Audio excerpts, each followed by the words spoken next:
अस्सलाम वालेकुम। तो कैसे हैं आप सब लोग? उम्मीद करता हूँ कि सब खैरियत से होंगे। मेरा नाम है हैदर खान और जैसा कि आपको मालूम है कि हम लोग पाइथन सीख रहे हैं। पाइथन में हम फंक्शन से रिलेटेड कुछ चीज़ें पढ़ रहे थे।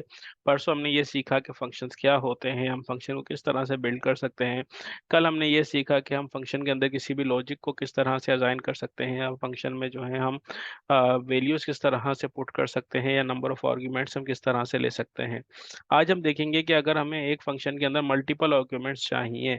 फॉर एग्जांपल मेरे पास एक फंक्शन है यहाँ पर डेफ टेस्ट 7 करके मैं एक फंक्शन क्रिएट करता हूँ और मुझे इसके अंदर मल्टीपल आर्ग्यूमेंट्स चाहिए। तो अब एक तो ये है कि मैं इसके अंदर बहुत सारी वैल्यूज लिखता जाऊँ, तो मैं कितनी वैल्यूज लिखूंगा? सही है, ये मुझे बहुत सारे आर्ग्यूमेंट्स चाहिए। तो इसका तरीका क्या होता है कि अगर हमें किसी फंक्शन में मल्टीपल आर्ग्यूमेंट्स लेनी हो तो फिर मैं सिंपल एस्टेरिक लिखूंगा और यहाँ पर लिख दूंगा आर्क्स। ठीक है। और आर्क्स लिखने के बाद यहाँ पर आर्क्स जो है ये एक कीवर्ड नहीं है, बल्कि ये एक वेरिएबल है। इस जगह पे आप कुछ भी लिख सकते हैं। ठीक है। अब मैं इधर फॉर एग्जांपल यहाँ पर मैं रिटर्न करा देता हूँ आर्क्स को। सही है। अब मैं जाता हूँ और यहाँ पर मैं टेस्ट 7 के अंदर मैं जितने चाहूँ नंबर ऑफ आर्ग्यूमेंट्स लिख सकता हूँ। फॉर एग्जाम्पल मैंने 1 लिखा, 2 लिखा, 3 लिखा, 4 लिखा, 5 लिखा। मैंने इसमें हैदर भी लिख दिया, मैंने इसके अंदर पाकिस्तान भी लिख दिया। सही है। तो मैंने सारे नंबर ऑफ आर्ग्यूमेंट्स इसके अंदर दे दिया, तो उसने क्या किया, नंबर ऑफ आर्ग्यूमेंट्स को इसके अंदर स्टोर कर लिया। ठीक है। और फॉर एग्जाम्पल अगर हमारे पास,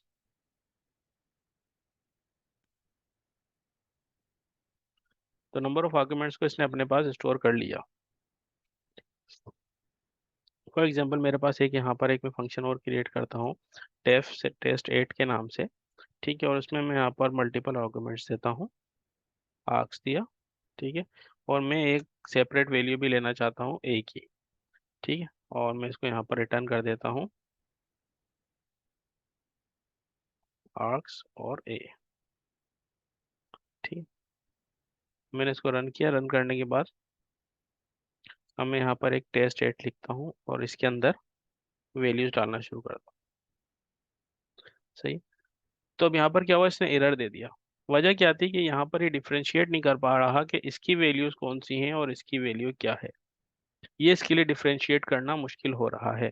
तो ऐसी सूरत में हम क्या करते हैं कि अगर हमें कोई नंबर जो है या कोई वैल्यू जो है हमें प्री डिफाइंड देनी हो, तो उसके लिए हम क्या करते हैं, ए इज इक्वल टू, और यहाँ पर मैं एक वैल्यू देता हूँ फॉर एग्जांपल हैदर। ठीक है। अब जब मैं इसको रन करूंगा और इसको यहाँ से नीचे रन करूंगा, तो ये जो वैल्यूज मैंने सारी दी थी वो सारी की सारी तो आर्क्स के बदले में आ जाएंगी, और ए इज इक्वल टू हैदर वो इसने अलग से इस फंक्शन में रन कर दिया। ठीक है। तो ये हमारा एक होता है कि अगर हमें मल्टीपल वैल्यूज चाहिए।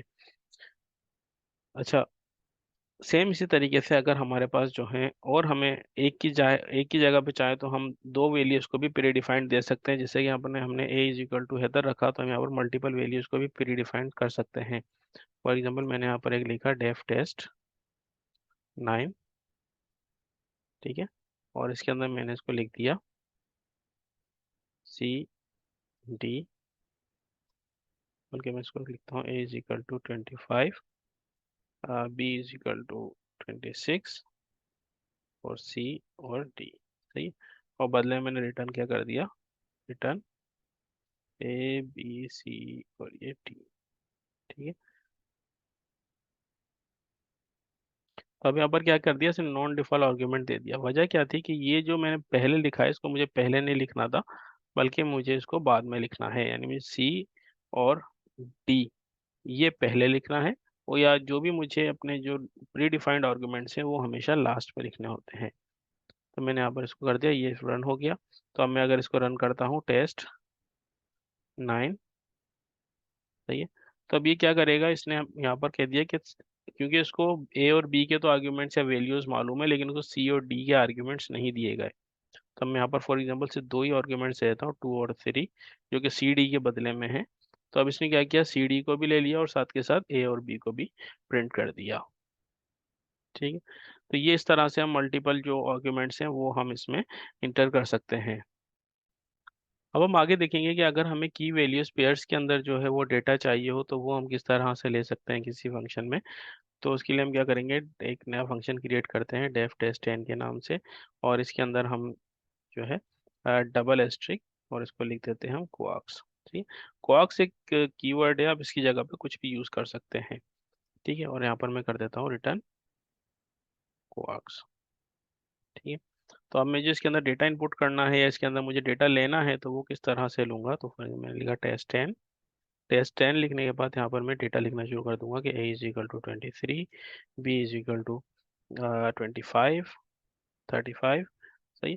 तब जब मैंने ये लिखा तो इसने क्या किया कि इसने मुझे की वैल्यू पेयर्स के अंदर जो है वो या डिक्शनरी जो है मुझे रिटर्न कर दी। ठीक है, तो इस तरह से भी मैं अपना डेटा इसमें किसी भी फंक्शन के अंदर ले सकता हूँ। तो ये अभी अब तक हमारा जो था कुछ फंक्शन से रिलेटेड हमने सीखा है।